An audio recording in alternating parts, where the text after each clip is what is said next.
Hello guys, welcome to Chem Boost again. So today we will discuss alcohols lecture number 10. Basically आज के lecture में हम शुरू करने जा रहे हैं हमारी थर्ड टाइप की रिएक्शंस जो है reactions involving both alkyl and hydroxyl groups.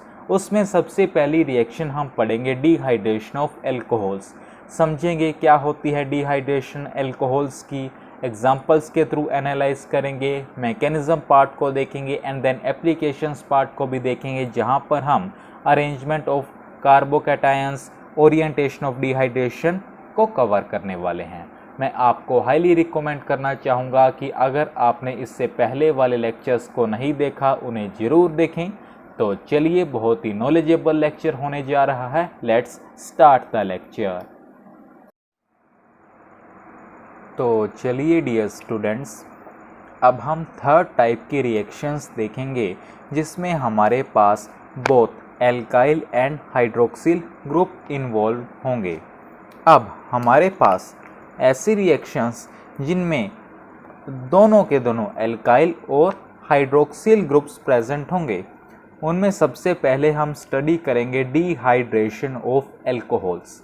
सबसे पहले तो यही पता होना चाहिए कि आखिर डिहाइड्रेशन होता क्या है। डिहाइड्रेशन का मतलब होता है removal of A molecule of water. और जब हम एल्कोहल्स की डिहाइड्रेशन करते हैं तो हमें एल्कीन्स मिलती है। अब करते कैसे हैं ये डिहाइड्रेशन, सुनो।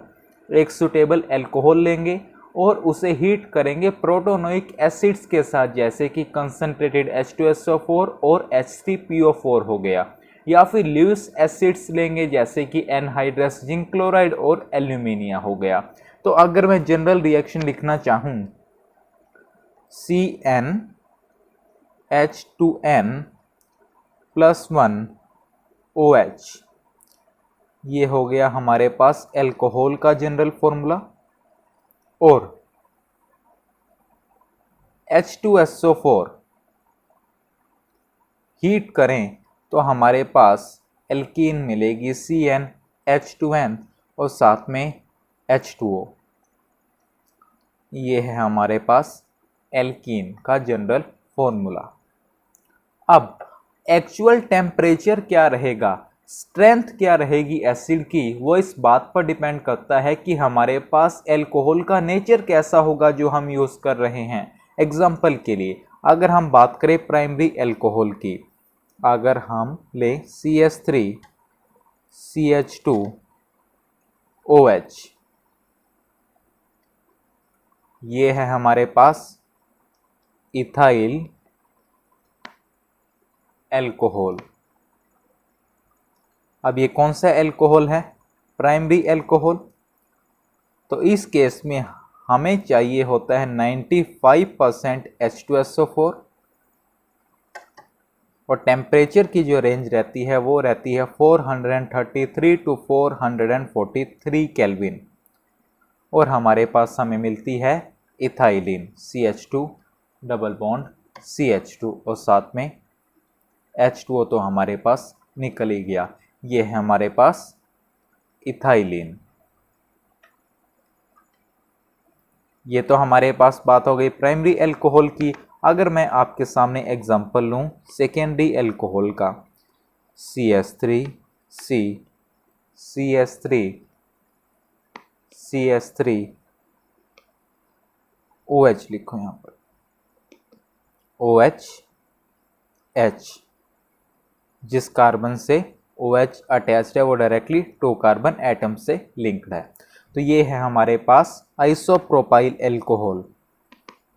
आइसोप्रोपाइल एल्कोहल, ये हमारे पास कौन सा एल्कोहल है, सेकेंडरी एल्कोहल।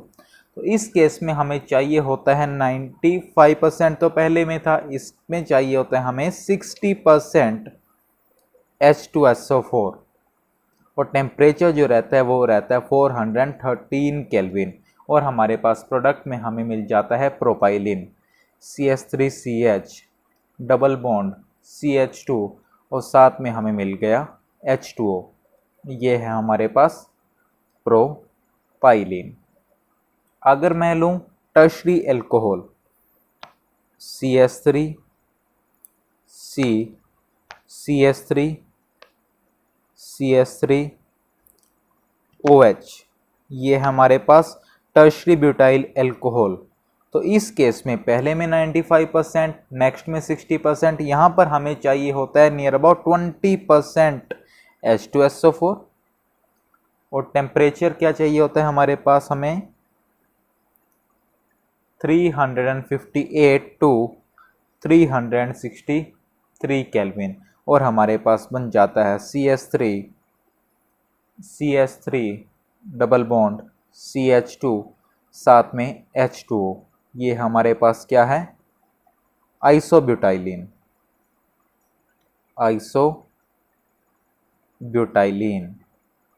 तो यही बात मैं आपको कह रहा था कि हमारे पास एसिड की स्ट्रेंथ क्या होगी, टेम्परेचर का रेंज क्या रहेगा, वो इस बात पर डिपेंड करेगा कि जो अल्कोहल हम यूज़ कर रहे हैं उसका नेचर कैसा होगा, प्राइमरी होगा, सेकेंडरी होगा या टर्शरी होगा। ये हमारे पास होता है टर्शरी ब्यूटाइल अल्कोहल। लिख लीजिए, टर्शरी ब्यूटाइल अल्कोहल। तो आप क्लियरली देख सकते हैं। तो अगर हम बात करना चाहें कि हमारे पास जो डिहाइड्रेशन है अल्कोहल्स का, उसका ऑर्डर क्या रहेगा, हालांकि मैं आपको ऑलरेडी लिखवा चुका हूं कि क्या हमारे पास ऑर्डर रहने वाला तीनों रिएक्शंस में, लेकिन इस डाटा को ऑब्जर्व करके देखें तो कौन सा इजीली डिहाइड्रेट होगा। ऑब्वियसली टर्शरी अल्कोहल पहले, then secondary and then primary. तो आप इसको नोट करो, फिर मैं आपको वो ऑर्डर भी लिखवा देता हूं। तो चलिए, हमारे पास ऑर्डर क्या रहेगा डिहाइड्रेशन ऑफ अल्कोहल्स का, order of dehydration of alcohols वो रहेगा tertiary, then secondary and then primary. Industry में बेसिकली हम कैसे करवाते हैं अल्कोहल्स की डिहाइड्रेशन, वहाँ पर हम लेते हैं, एग्जाम्पल के लिए मैं प्राइमरी अल्कोहल ले लेता हूँ CH3 CH2 OH। और हम क्या करते हैं कि जो अल्कोहल्स के वेपर हैं उसे हम हीट करते हैं over alumina at 623 to 633 kelvin. Al2O3 623 to 633 kelvin.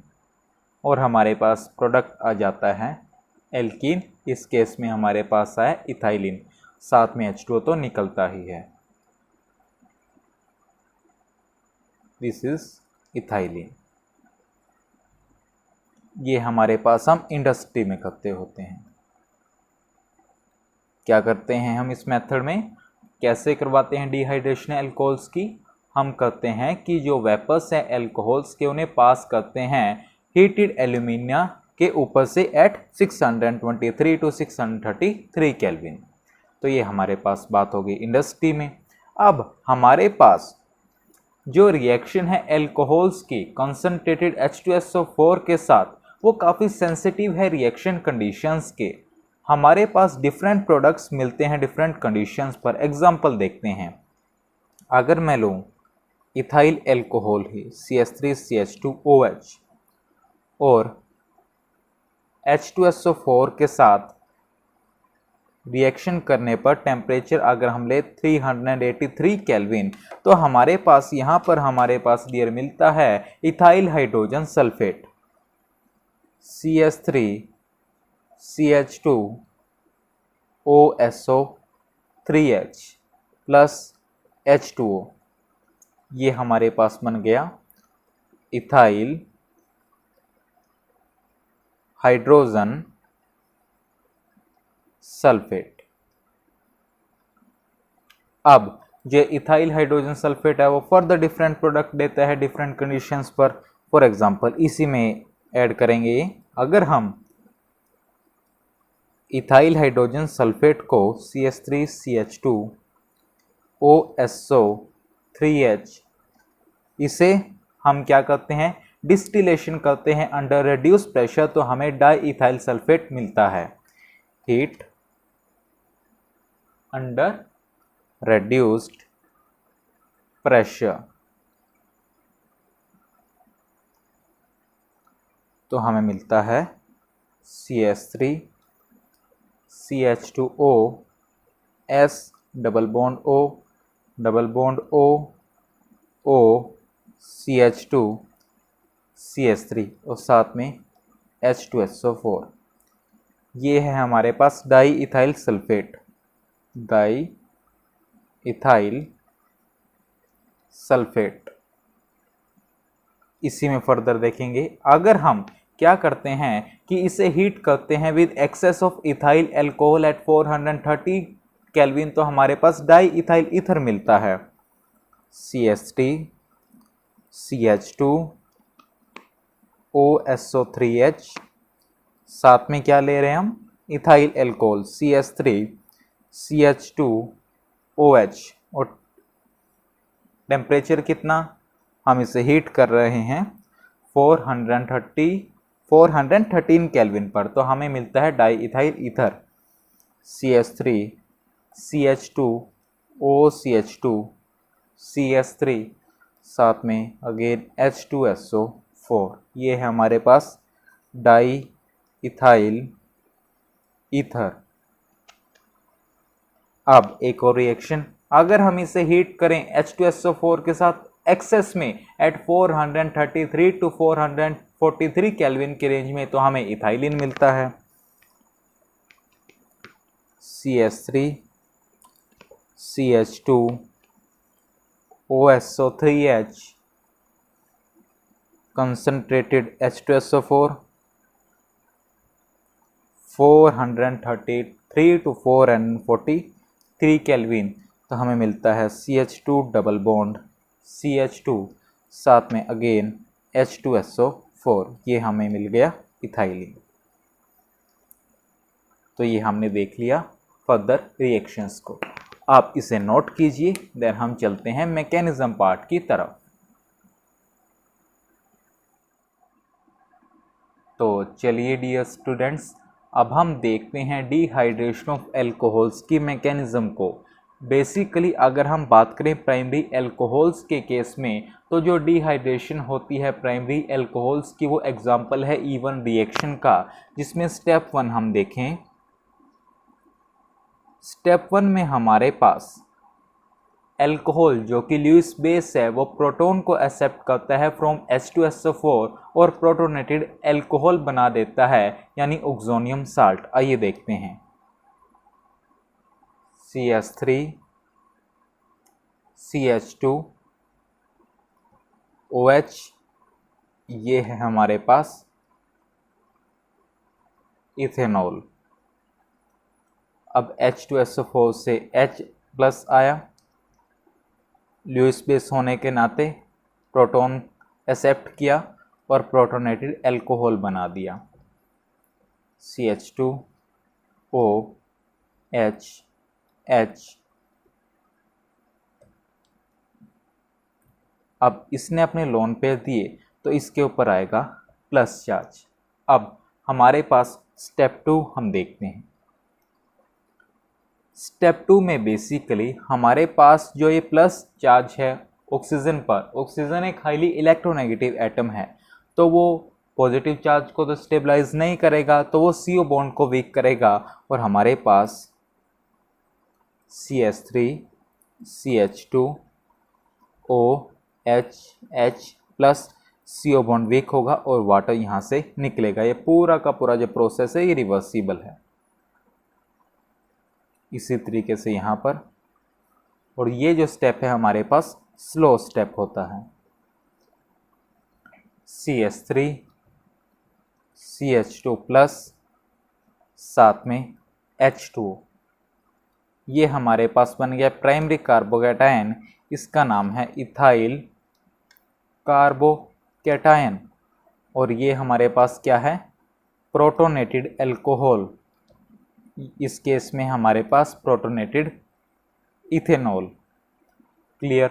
अब स्टेप 3 इंपॉर्टेंट है, ध्यान से देखना। अब मेरे पास दो ऑप्शन है, ये हमारे पास बना हुआ है इथाइल कार्बोकेटाइन CH3 को मैंने ऐसे लिख लिया, और एक और बार मैं लिख लेता हूं। अब हमारे पास H2SO4 में से H+ आ गया, तो हमारे पास बाइसल्फेट आयन बच गया, यानी HSO4-, जिसे मैं कुछ इस तरीके से लिख सकता हूं। अब हमारे पास एक ऑप्शन तो ये है कि ये न्यूक्लियोफिलिक अटैक करे और हमारे पास फॉर्मेशन हो जाए CH3 CH2OSO3H। अभी हमने पढ़ा है ये है हमारे पास इथाइल हाइड्रोजन सल्फेट, लेकिन जो HSO4- है वो गुड न्यूक्लियोफाइल नहीं है, तो हमारे पास ये नहीं होता, यानी न्यूक्लियोफिलिक सब्स्टिट्यूशन नहीं होता। यहाँ पर हमारे पास एलिमिनेशन होता है, यहाँ पर होता है एलिमिनेशन। पूरी प्रोसेस रिवर्सिबल है, ये फास्ट स्टेप होता है, चाहे तो इससे भी ऐसे दिखा सकते हैं ये इधर, और हमारे पास बन जाएगा CH2 डबल बॉन्ड CH2 और साथ में हमारे पास बन जाएगा H+। पूरी प्रोसेस जो है ये रिवर्सिबल है। अगर हमें इक्विलिब्रियम को राइट में शिफ्ट करना है तो हमें स्ट्रॉन्ग एसिड हाई टेम्परेचर पर यूज़ करने होंगे, और हमारे पास जब रिजल्टिंग एल्कीन ज़्यादा वोलेटाइल होगी देन द स्टार्टिंग एल्कोहल, तो वो हमारे पास रिएक्शन मिक्सचर में से एस्केप कर जाएगी। क्लियर हुआ ये? तो ये हमारे पास मैकेनिज्म हो गई डिहाइड्रेशन ऑफ प्राइमरी एल्कोहल। तो ये किसका एग्जाम्पल है? ईवन रिएक्शन का। याद रखना प्राइमरी एल्कोहल्स के केस में ईवन रिएक्शन। मैकेनिज्म के थ्रू हमने देख लिया किसके केस में, बार बार बोल रहा हूँ प्राइमरी एल्कोहल्स के केस में। तो आप इसे नोट कीजिए, देन हम चलते हैं लेक्चर के नेक्स्ट सेगमेंट की तरफ। तो चलिए डियर, आगे ही इसी में लिखेंगे रीअरेंजमेंट ऑफ कार्बोकैटायंस। ना जाने कितने बार हम इसे डिस्कस कर चुके हैं, लेकिन एक और बार डिस्कस कर लेते हैं। मैं आपके सामने लिखता हूँ CH3 CH2 CH2 CH2 OH N butyl alcohol.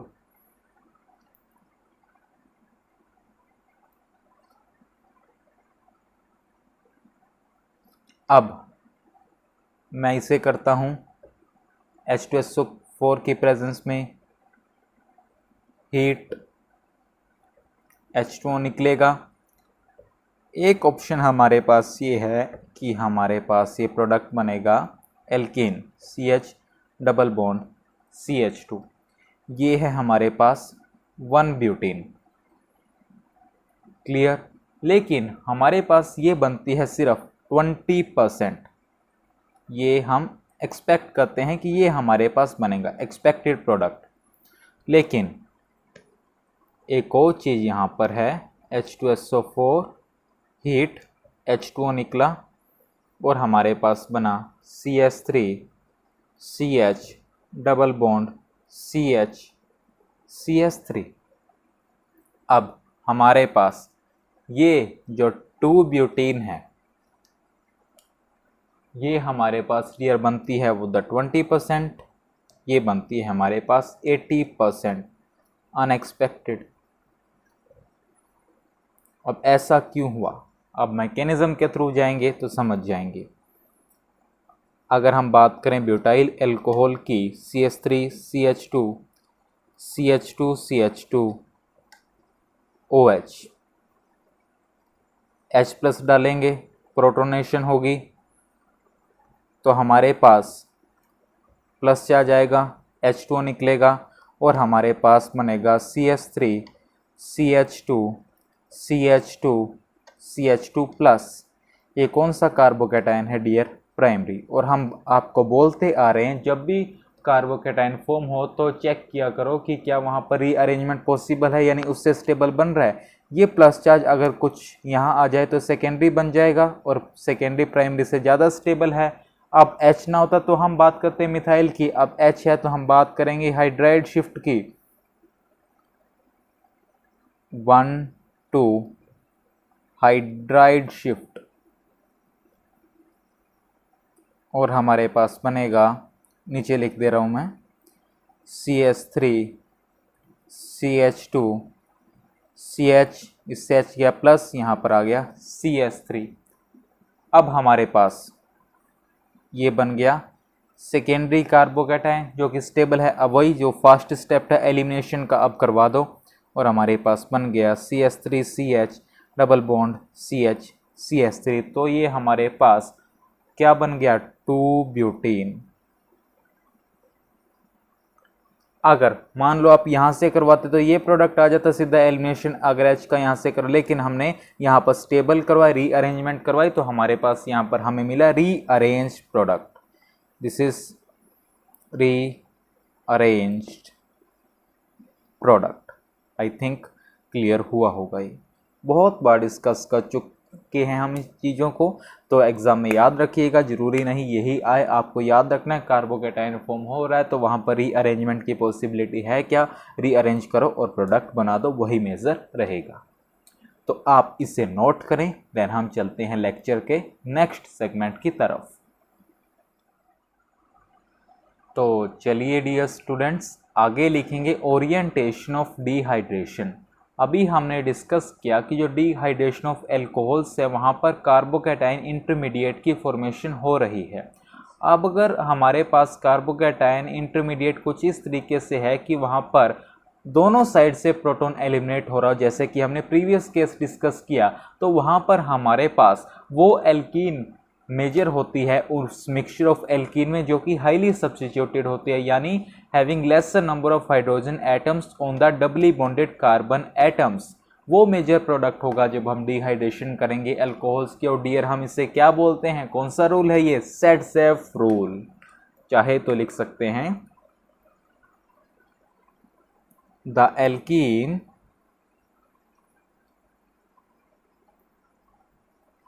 which is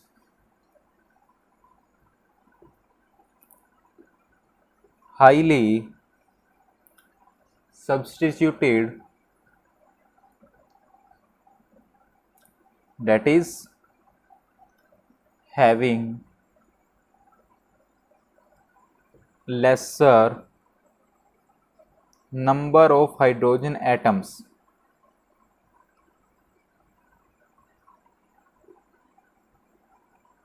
on the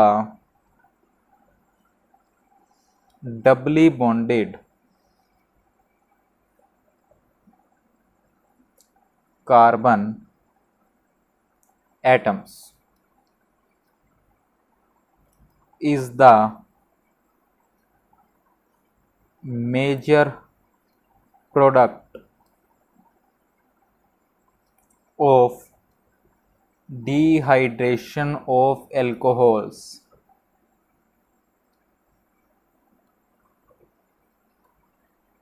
इसे हम क्या बोलते हैं, सेट-सेफ रूल। दिस जनरलाइजेशन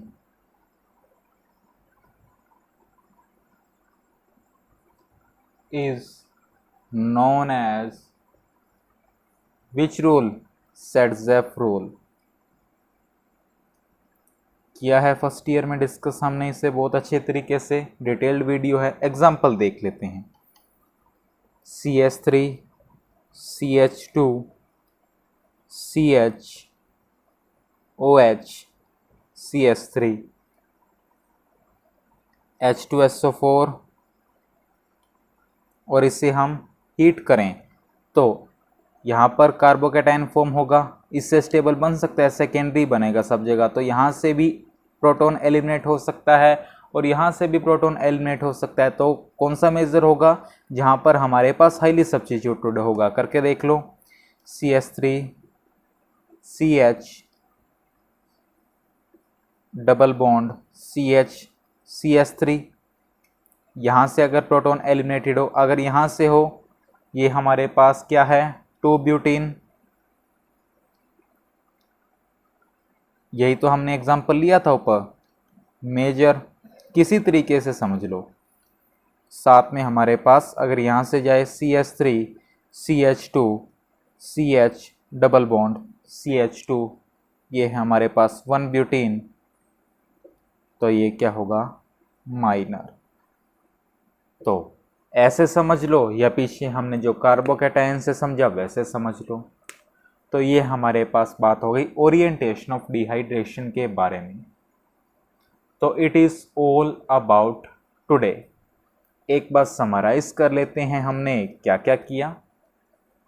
देखिए, आज बेसिकली हमने हमारी थर्ड टाइप की रिएक्शन शुरू की थी, जो कि थी reactions involving both alkyl and hydroxyl groups, जिसमें हमने पढ़ा डिहाइड्रेशन ऑफ अल्कोहल, समझा कि क्या होता है डिहाइड्रेशन, एग्जांपल्स के थ्रू अंडरस्टैंड किया, मैकेनिज्म के थ्रू अंडरस्टैंड किया, देन उसके एप्लीकेशंस पार्ट को देखा, जहां पर हमने सबसे पहले देखा रीअरेंजमेंट ऑफ कार्बोकैटायंस, देन हमने देखा ओरिएंटेशन ऑफ डिहाइड्रेशन। क्लियर हुआ आपको ये? एक और बात आप याद रखेंगे कि ये तो बात समझ आ गई कि हमारे पास वो एल्कीन ज़्यादा स्टेबल होगी जो कि हाईली सब्स्टिट्यूटेड होगी। अब फर्दर अगर जो मेजर प्रोडक्ट है उसकी कैपेबिलिटी है कि वो सिस ट्रांस आइसोमेरिज्म शो कर सके, जो कि हम स्टीरियोकेमिस्ट्री में डिस्कस करके आ चुके हैं फर्स्ट ईयर में। नहीं भी पता तो भी कोई दिक्कत नहीं, फिलहाल इतना समझो कि अगर मेजर प्रोडक्ट की कैपेबिलिटी है कि वो सिस ट्रांस आइसोमेरिज्म दिखा सके, तो हमारे पास थर्मोडायनेमिकली ट्रांस प्रोडक्ट ज़्यादा स्टेबल होगा। जैसे कि एग्जाम्पल देख लेते हैं चलते चलते एक, अगर हम लें CH3 CH2, यही ले लो यही ले लो यही ले लो। अब हमारे पास देखो, जब हमने 2-ब्यूटेनॉल की डिहाइड्रेशन की तो हमारे पास ये तो मेजर है, अब क्लियरली है कि ये हमारे पास सिस ट्रांस बना सकता है। मान लो CH3, अगर दोनों CH3 सेम साइड हुए तो ये कौन सा होगा, अलग से लिख लेना बेशक इसको। ये हमारे पास होगा कौन सा, ट्रांस, ये बनता है हमारे पास 70% ट्रांस ब्यूटुइन। लेकिन एक और चीज़ भी तो है, अगर मैं दोनों को सेम साइड दिखा दूं, carbon double bond carbon, CH3 CH3 H, ये है सिस, ये हमारे पास फॉर्म होता है 10%, और हमारे पास नियर अबाउट 20% बन जाती है 1-ब्यूटीन। आई थिंक अब कोई डाउट नहीं रह गया होगा, बहुत डीप में हमने इस कॉन्सेप्ट को एनालाइज कर लिया है। होपफुली आपने लेक्चर को एंजॉय किया होगा। तो चलिए, till next video, keep learning keep growing.